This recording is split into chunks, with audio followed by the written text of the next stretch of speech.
Hi. So in the past few weeks, I've heard a lot of people talk about how every time they try and make an omelet, it turns into scrambled eggs.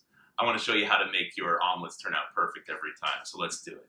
Here's what you're going to need. You're going to need one 8 to 9.5-inch saute pan over medium-high heat. You're going to need 2 eggs, which you will want to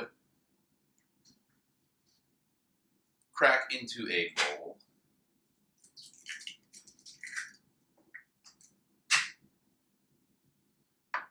Hope I get it in the sink here. Oh, look at that. Ended up with a little shell in there, so all we do is just scoop it out with another piece of shell. Good to go. We need 2 tablespoons of water, not milk. Seriously, there's no reason to use milk in this application. We'll add that. A big hearty pinch of kosher salt. So here's old salty, and a little bit more. Now I personally like to hit my omelets with pepper like they owe me money, but that might not be to your tastes. A little bit is fine. For my purposes, we go all in. We've got a little bit of Parmesan cheese here. I'm not a big fan of big overstuffed omelets. I like just a little bit of cheese, a little bit of toppings on the omelet itself, but nothing else really. So here we go. Our pan's been heating. I'm going to add 1/2 tablespoon of butter. Let that guy swirl around. Now, while this is swirling, you got to know that your butter will be ready to go after it stops foaming. So even if it's all thin around the pan, you want it to kind of foam up, and that's when you know you are ready to cook. While that's melting, I'm going to beat the eggs. I want them really well incorporated.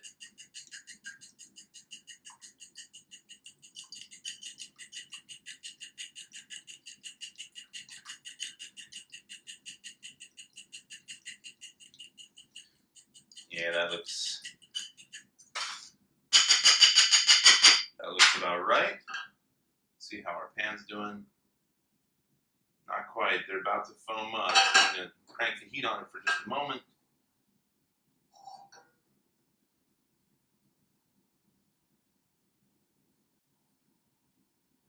See that the fat is separating from the solids. It's about ready to go. We didn't get a super foamy foam this time, but I think it's all right. Turn my heat back down to a medium low, grab my spatula and my blended eggs, and now it's time. The eggs go in the pan. I kind of pass the spatula around the bowl, and then we stir until we get a nice curd going on in the pan. But once you see the curds develop, and that's kind of shaky. Once you see the curds develop, stop. Don't do anything. You're good to go. Let it sit. You can now, at this point, add your cheese.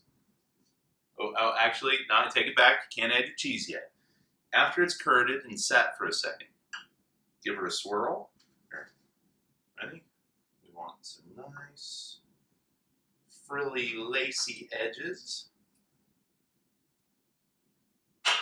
And then we add our cheese.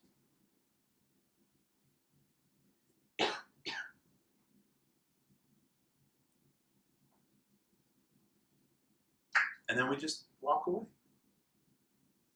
Walk away, there's nothing you can do. Poking it too much is going to make it into scrambled eggs, so you just stop. Just chill, dog, it's cool. Yes, this is very exciting. It's a whole lot like watching paint dry. Now's a good time to, pour yourself a glass of water to start the day, or maybe make your wife a smoothie.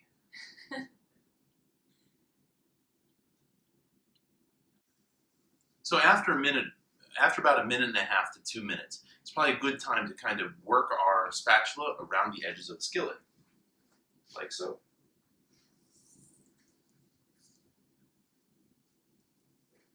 kind of check, make sure everything's good. It's still a little soft for my taste, so we're going to let it go for another 30 seconds or so. So those 30 seconds have passed. Let's take a look at our omelet. That's about where I like it. It's a little undercooked, but it'll finish on the plate. Now, next step, and this is what most people find to be tricky. Run your spatula around the omelet, find a good spot, and just sort of fold it on over. That's right. And then bring it to your plate. Kind of scoot it right off, and use the pan to flip it onto itself. There, that looks pretty good, right? You know, it makes it even better. A little bit of this fuchsia sriracha sauce. So we'll just add a little bead, like so. Yeah. And now we have a lovely omelet. Don't make scrambled eggs. Have omelets. Have a good one.